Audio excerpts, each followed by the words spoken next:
susar, herkes susar.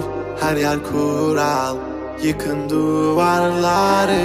Uğra, yanıma uğra, bir yazı tura, bükelim tüm kolları. Koy koy yeni bir kart, onu da geçeyim iyi bir fark. Zoruna gidenin dili kurak, kapalı kapıya çeneni tak. Boş ver geri topla, verdiğin değerin dili olsa. Kalbimi vurmuş gidiyorsan, acı diliyorsan ve de biliyorsan. Kızgın güllerin üstüne düşmüş dolunayım ben. Soldum bir kere geriye dönersem yok olayım ben.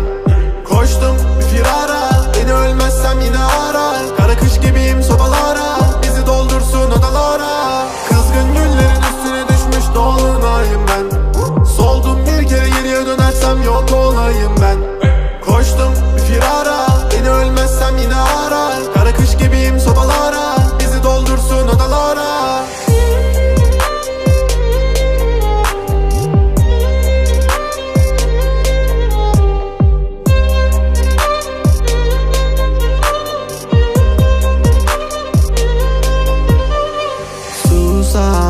Herkes susar, her yer kural, yıkın duvarları.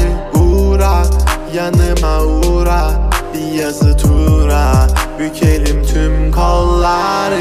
Normale döneceğim, hayatım versin istediğimi. Zorlama düşerim, şeytan duymasın dinlediğimi. Koy baba gitsin furahvan, zorlama kadere trip atma. Trip atma, trip atma. Normale döneceğim, hayatım versin istediğimi. Zorlama düşerim, şeytan duymasın dinlediğimi. Koy baba gitsin furahvan, zorlama kadere trip atma. Trip atma, trip atma. Kızgın güllerin